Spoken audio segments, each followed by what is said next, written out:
Masih ada beberapa transfer yang tertunda, inceran dari Manchester City dan juga Tottenham Hotspur kepada para pemain Chelsea. Siapa saja pemain yang masih diincar oleh klub-klub di Eropa maupun di Arab. Dan ini yang akan gue update di video kali ini karena di beberapa hari terakhir ini masih ada gangguan dari pihak eksternal mengenai skuad yang sedang dibangun oleh Xabi Alonso. Apakah gangguan-gangguan ini akan akhirnya menjadi kelemahan bagi skuad Xabi Alonso karena para pemain akhirnya di last transfer window time ini justru pergi satu persatu meninggalkan Chelsea. Semua preseason yang sudah dibuat dan direncanakan oleh Xabi Alonso langsung akan bubar jika para pemain ini betul-betul akan pergi meninggalkan Chelsea. Siapa saja pemain ini dan seperti apa nanti impact-nya yang akan terjadi kepada Chelsea akan gue bahas di video kali ini. Tapi buat kalian yang baru join, jangan lupa untuk klik tombol subscribe, nyalain loncengnya, bantu gue buat sampai ke 20.000 subscriber.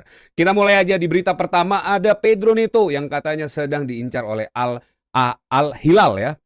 Nah, ini klub yang sebenarnya sejak transfer musim panas tahun lalu sudah selalu dikaitkan ke Pedro Neto. Bahkan di musim transfer tahun lalu itu Al Hilal juga katanya ingin merekrut seorang Pedro Neto dengan mahar sebesar 80 juta pound sterling. Hal ini baru saja diinformasikan oleh Fabrizio Romano, walaupun beberapa jurnalis lain sudah menyatakan mengenai ketertarikan Al Hilal kepada Pedro Neto ini di hari-hari kemarin ya, tapi baru diinfokan oleh Fabrizio Romano per hari ini.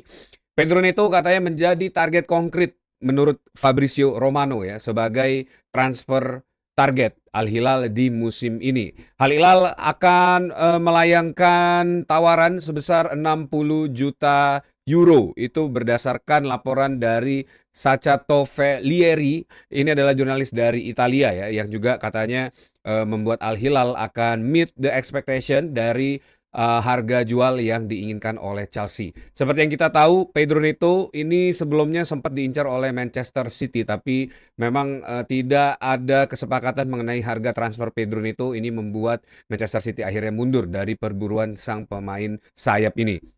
Nah, sebenarnya apa impact bagi Chelsea untuk transfer ini seandainya memang benar-benar terjadi dan apakah Pedro Neto ini merupakan winger yang memang harus di-offload oleh Chelsea di musim ini atau justru dipertahankan oleh Chelsea di musim ini setelah terutama preseason yang terjadi. Coba kita lihat dulu para list winger yang berada di Chelsea saat ini ya. Ada nama Pedro Neto yang saat ini berusia 26 tahun ya. Dan sudah bermain di Chelsea itu kurang lebih sekitar 2 musim. Ada Giovanni Quenda yang bergerak di sebenarnya posisi sebelah kiri tapi belakangan banyak juga dimanfaatkan sebagai wing kanan dan juga wing back sebelah kiri ya.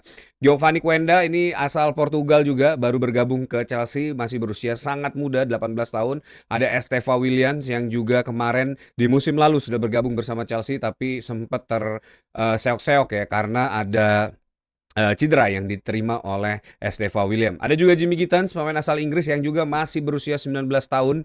Ini pemain yang juga masih sangat muda, beroperasi di sebelah kiri. Dan juga Mykhailo Mudryk, ini pemain 26 tahun juga yang baru kembali dari suspension hampir 20 bulan lebih ya, tidak bermain bola secara profesional dan bermain di sebelah kiri. Nah, kalau kita lihat dari seluruh winger yang ada di sini, Pedro Neto dan juga Estevao merupakan dua wingback di sebelah kanan yang memang secara natural ini posisinya bisa develop di bagian sebelah kanan. Sedangkan sisanya ini adalah winger-winger yang bermain di posisi di sebelah kiri. Pedro Neto juga di preseason ini sempat dipasang oleh Xabi Alonso sebagai wingback sebelah kanan ya. Justru ini membuat Pedro Neto menjadi salah satu pemain yang juga kelihatannya bisa mengunlock apa yang diinginkan oleh Xabi Alonso di sistem formasi yang dimainkan. Tapi datangnya Pep Chavaria ini kemungkinan akan mendorong Marco Palestra juga di posisi sebelah kanan yang berarti Pedro Neto akan mendapat pesaing di sebelah kanan. Kalau kita lihat di list para winger ini, Quenda ini bisa dimainkan di posisi sebelah kiri akan bergantian dengan Pep Chavaria karena kemungkinan besar Joral Hato ini akan dijadikan posisi center back di sebelah kiri. Esteva Williams ini yang kemungkinan akan menjadi rotasi bagi Morgan Rogers ataupun Cole Palmer di posisi nomor 10. Jimmy Gittens ini juga kemungkinan akan tetap berada di squad Chelsea dan mungkin akan didorong menjadi, posisi left wing back ataupun menjadi rotasi di posisi nomor 10 ya, dan gue nggak kemungkinan besar nih menurut gue Jimmy Gittens akan, dimainkan di cup competition ya, dan akan jarang mendapatkan menit bermain di posisi atau di, Premier League regular. Sedangkan Mikhailo Mudryk ini yang kemungkinan besar akan di-loan di transfer musim ini. Nah, kalau kita melihat, susunan squad yang ada tadi, kemungkinan besar perginya Pedro Neto ini akan mungkin terjadi, ini menurut gue pribadi ya, tapi gue mungkin bisa salah, coba tulis pendapat kalian, karena dengan adanya cash value bagi Chelsea untuk mendapatkan, tambahan dana ya, tentu akan, memperbaiki catatan financial Chelsea yang pertama, karena Pedro Neto ini kita beli kalau nggak salah harganya sekitar 40 sampai 50 juta ya. Nah, dengan adanya tambahan dana tersebut, mungkin Chelsea bisa untuk, meng-upgrade beberapa lini lain di posisi-posisi yang memang krusial yang masih dilihat oleh Xabi Alonso menjadi satu problem. Tapi dengan tetap beradanya Pedro Neto di Chelsea saat ini tentu akan menjadi tambahan kekuatan bagi Chelsea. Tapi yang patut dipertanyakan apakah pemain ini bisa konsisten selama satu musim, karena kita tahu, isu utama dari Pedro Neto adalah konsistensi, dan itu yang pengen sebenarnya gue pribadi sebagai seorang fans melihat pemain ini bisa jauh lebih berkembang ya dan lebih konsisten di musim ini, karena di preseason terakhir melawan Real Sociedad, Pedro Neto ini berhasil menciptakan pre-assist sebenarnya ya dari gol pertama Chelsea. Tentu hadirnya Pedro Neto ini akan mempermudah transisi Xabi Alonso karena pemain ini sudah menjadi bagian dari squad yang dia pegang ya sejak 2 musim terakhir. Tapi gue pribadi masih dilema apakah ingin melepas pemain ini di musim panas ini atau, tetap mempertahankan dia di Chelsea. Kalau seandainya nanti para pemain Chelsea ternyata yang pemain-pemain muda ini tidak bisa menampilkan pemain terbaiknya, Pedro itu adalah salah satu pemain yang bisa menjadi pilihan utama bagi Xabi Alonso di Premier League di musim ini. Nah, coba tulis pendapat kalian, kalau kalian Xabi Alonso, apakah kalian akan melepaskan Pedro Neto ke Al Hilal di musim ini atau tetap mempertahankan sang pemain ya? Tulis pendapat kalian di kolom komen di bawah. Kemudian di berita berikutnya ini Manchester City kelihatannya belum juga berhenti untuk mencoba merekrut seorang Enzo Fernandez. Ini kejadian unik terjadi di pertandingan melawan Real Sociedad di mana Enzo Fernandez pada saat masuk di pertengahan babak kedua sempat dibuing oleh Stamford Bridge tapi langsung di overcome dengan chance yang mensupport Enzo Fernandez. Ini berarti pemain ini masih memiliki tempat bagi para fans, dan gue pribadi juga cukup yakin pemain ini harusnya mau bertahan di Chelsea, apalagi setelah melihat perjalanan preseason ini, persiapan tim yang dibangun oleh Xabi Alonso kelihatannya akan meet dengan ekspektasi seorang Enzo Fernandez. Tinggal nanti bagaimana Bluco ya mencoba untuk memberikan kontrak baru bagi Enzo Fernandez untuk mensecure masa depan pemain ini jangka panjang, karena gagalnya Manchester City untuk merekrut Enzo Fernandez di transfer deadline yang ditentukan oleh Chelsea di hari Jumat kemarin ini tidak membuat posisi Enzo Fernandez cukup aman di Chelsea, paling tidak dalam jangka panjang ya, karena satu musim ini mungkin Enzo Fernandez akan tetap berada di Chelsea, tapi di musim-musim berikutnya ini kita nggak tahu apakah pemain ini akan hengkang atau tidak. Tapi berdasarkan laporan dari Fabrizio Romano, ini katanya di minggu ini Manchester City akan kembali bergerak untuk mencoba merekrut seorang Enzo Fernandez, karena sampai saat ini sang agen Javier Pastore masih sangat dekat berkomunikasi dengan pihak dari Manchester City. Sedangkan dari sisi Chelsea sendiri menyatakan bahwa harga 120 juta pound sterling saat ini sudah tidak berlaku lagi, jadi nanti akan dilihat valuasi dari seorang Enzo Fernandez berdasarkan perkembangan dari transfer window yang terjadi ya. Transfer window sendiri masih akan berlangsung sampai akhir Agustus atau awal September ya, masih ada sekitar 2 minggu lagi bagi Manchester City untuk berusaha merekrut seorang Enzo Fernandez. Tapi di waktu yang sempit ini gue benar-benar sangat berharap Enzo Fernandez stay di Chelsea, karena kepergian pemain ini walaupun berapapun harganya ya tentu akan mengganggu kekuatan Chelsea di musim ini, kecuali di minggu ini Chelsea bisa langsung menentukan dan langsung mencari pengganti seorang Enzo Fernandez. Walaupun ada pengganti, tapi gue rasa tidak ada pemain yang bisa memberikan impact seperti apa yang diberikan oleh Enzo Fernandez ya. Kita akan lihat seperti apa nanti perkembangan dari transfer Enzo Fernandez, tapi kita coba lihat dulu apakah kepergian Enzo Fernandez ini benar-benar akan mempengaruhi kekuatan Chelsea, karena di preseason sebelum ini Chelsea selalu bermain hampir 1 bulan lebih tanpa Enzo Fernandez ya. Hanya ada beberapa game yang kelihatannya memang kesulitan, dan mungkin jika ada Enzo Fernandez game ini bisa dimenangkan oleh Chelsea, yaitu melawan Juventus dan juga melawan Spurs. 10 pemain ya, itu 2 game yang benar-benar terlihat kualitas seorang Enzo Fernandez sangat dibutuhkan oleh Chelsea.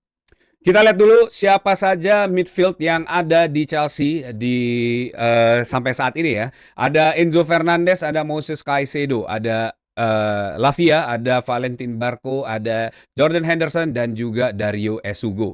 Dari seluruh pemain-pemain ini yang memiliki kualitas yang standar midfield Chelsea, dari seluruh pemain ini menurut gua hanya Enzo Fernandez dan juga Moses Caicedo. Kalau untuk Romeo Lavia, kita tahu memang ini pemain punya kualitas dan juga punya selling player yang cukup tinggi, tapi cedera yang selalu diderita oleh pemain ini ya membuat dia tidak bisa maksimal membela Chelsea. Sedangkan Valentin Barco ini mungkin punya impact tapi masih butuh waktu untuk adjusting dengan tensi dan juga permainan dari Premier League ya. Jordan Henderson ini pemain yang sudah sangat berumur dan gue nggak yakin dia bisa punya impact ke Chelsea, apalagi terutama di 38 pertandingan mungkin untuk mengcover dan juga untuk memberikan kill the game ya. Mungkin kehadiran Jordan Henderson ini tentu akan sangat dibutuhkan, tapi untuk memainkan permainan reguler di Chelsea menurut gue Henderson ini masih atau sudah selesai ya, karena dia sudah masuk ke era sunset seorang pemain.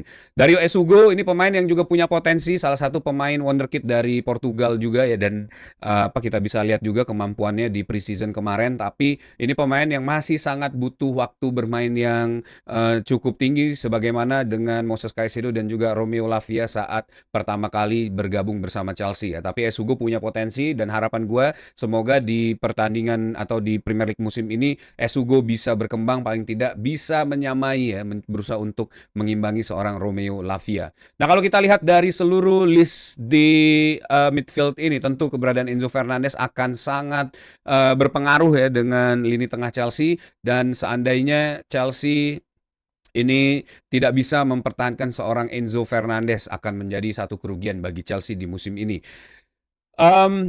Tapi hal ini sebenarnya balik lagi tergantung dengan apa priority dari Xabi Alonso dan juga Bluco ya sebagai pemilik Chelsea. Apakah value atau valuasi lebih dari 120 juta pound sterling ini akan menggoyang keinginan Chelsea untuk mempertahankan Enzo Fernandez, dan juga akhirnya mungkin Xabi Alonso punya kesempatan untuk melirik satu pemain yang memang bisa melengkapi sistem permainan Chelsea di musim ini ya, karena seperti yang gue bilang 1,5 bulan sebelumnya kita tidak pernah bermain bersama Enzo Fernandez, dan melawan Real Sociedad itu justru Reece James ya yang dimainkan sebagai posisi double pivot bersama dengan Moises Caicedo, dan hasilnya juga nggak buruk-buruk banget.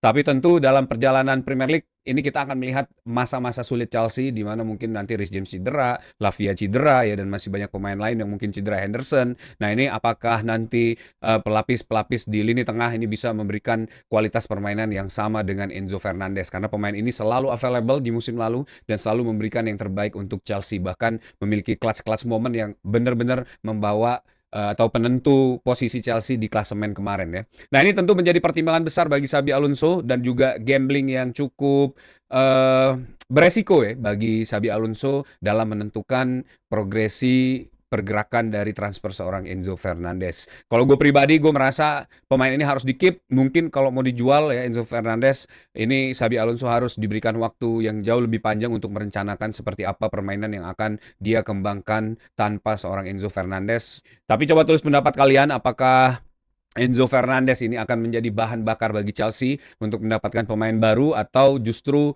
menurut kalian itu akan menjadi satu kerugian besar bagi Chelsea saat melepas Enzo Fernandez. Dan akan lihat di 2 minggu ke depan seperti apa kejadian atau perkembangan transfer dari Enzo Fernandez ini ya, dan akan selalu gue update di Bridge of Blue. Makanya kalian langsung subscribe aja channel ini, nyalain loncengnya, bantu gue sampai ke 20.000 subscriber. Nah, di berita berikutnya ada Nicolas Jackson dan beberapa pemain yang kelihatannya semakin dekat dengan exit di transfer musim panas ini. Nicolas Jackson saat ini sudah diincar oleh Aston Villa dan juga Tottenham Hotspur dan Atletico Madrid ya. Ini berdasarkan laporan dari Fabrice Hawkins, dan Chelsea sendiri memvaluasi seorang Nicolas Jackson sebesar 60 juta pound sterling. Selain itu ada Liam Delap juga katanya yang akan dipastikan oleh menurut Fabrizio Romano ya, ini akan keluar dari Chelsea di transfer window musim ini. Everton yang tertarik untuk merekrut pemain 23 tahun ini dengan valuasi 40 juta pound sterling. Selain Everton, ada nama Manchester United, Nottingham Forest dan juga Newcastle United yang mungkin masih melihat situasi ya, dan berbicara dengan agent dari sang pemain seperti apa situasi dari pemain ini. Selain itu, Como yang sudah melayangkan peminjaman ke Liam Delap ini sudah ditolak oleh Liam Delap karena dia tetap ingin bermain di Inggris ya. Nah, ini tentu akan menjadi satu pergeseran kekuatan bagi Chelsea juga ya, karena masih akan ada beberapa pemain lain juga yang akan pergi. Salah satunya adalah Tosin, ada Rabiot yang saat ini diminati oleh Benfica dan juga Marseille, dan juga Axel Disasi ya yang masih diteruskan negosiasinya dengan Crystal Palace. Nah, kalau kita coba saksikan juga seperti apa seandainya dua pemain ini, Nicolas Jackson dan juga Liam Delap, pergi dari Chelsea. Siapa aja striker-striker yang kita miliki saat ini dan apa pengaruhnya bagi Chelsea. Nah, kalau kita lihat dari list striker yang dimiliki Chelsea sampai dengan hari ini ya, ada nama Joe Pedro, Danny Welbeck, Nicolas Jackson, Liam Delap, Mark Gu, Emega, dan Datro Fofana. Datro Fofana tentu ini pemain yang tidak akan dipakai di Chelsea di musim ini dan sedang diusahakan untuk keluar, walaupun sampai saat ini masih belum ada update ya. Emmanuel Emega ini yang baru datang dari Strasbourg, tidak mendapatkan menit bermain di preseason karena cedera, dan kelihatannya masa depan seorang Emmanuel Emega ini sangat disayangkan sebenarnya ya, akan kelihatan suram di Chelsea di musim ini. Kemungkinan besar ini pemain akan di loan untuk mendapatkan kembali menit bermain dan kepercayaan dirinya. Mark Gu yang sudah 2 musim kemarin selalu menjadi pemain tier kedua Chelsea, ini juga kelihatannya akan dilepas ya, tinggal nanti seperti apa penawaran yang akan didapatkan oleh Chelsea, karena tentu Chelsea ingin menjual pemain ini dengan keuntungan karena mendatangkan dengan harga murah ya. Tinggal menyisakan Liam Delap, Nicolas Jackson, Danny Welbeck, dan Joe Pedro. Tentu dua nama teratas, Joe Pedro dan juga Danny Welbeck, ini merupakan opsi pilihan utama bagi Xabi Alonso untuk musim ini sebagai striker. Nicolas Jackson harusnya bisa menjadi taking order kedua atau ketiga ya dalam pemilihan striker Chelsea sendiri, karena seperti yang udah gue bahas di video-video sebelumnya, Nicolas Jackson ini memiliki dimensi yang berbeda dalam permainan dibandingkan Danny Welbeck dan juga Joe Pedro. Kehadiran Nicolas Jackson tentu akan membantu Chelsea di saat Chelsea mengalami kuldesak ya, mengalami bottleneck di lini serangnya. Tentu kehadiran Nicolas Jackson ini akan bisa meleverage kemampuan dari Morgan Rogers dan juga Cole Palmer. Tapi kalau Liam Delap, gue pribadi ya harapannya ini pemain segera bisa dijual ya. Kalau harga 40 juta ke Everton, it's a very very nice bargain, karena Everton dengan Liam Delap ini sepertinya berjodoh ya. Ini striker-striker yang memang kerap kali didapatkan oleh tim-tim seperti Everton ya. 40 juta kita akan mendapatkan keuntungan 10 juta karena membeli seorang Liam Delap ini dengan harga 30 juta, belum lagi amortisasi ya. Ini secara pencatatan finansial tentu akan sangat menguntungkan bagi Chelsea. Tapi kalau dua-duanya pergi, Nicolas Jackson dan juga Liam Delap, ini yang menjadi kekhawatiran gue, karena Emmanuel Emega tinggal menyisakan satu nama itu ya, yang belum juga mendapatkan menit bermain, belum bisa terintegrasi dengan tim, dan masih punya gap quality ya dengan Premier League. Ini apakah bisa menjadi pelapis bagi striker Chelsea seandainya Joe Pedro dan juga Danny Welbeck ini dilanda cedera di musim ini.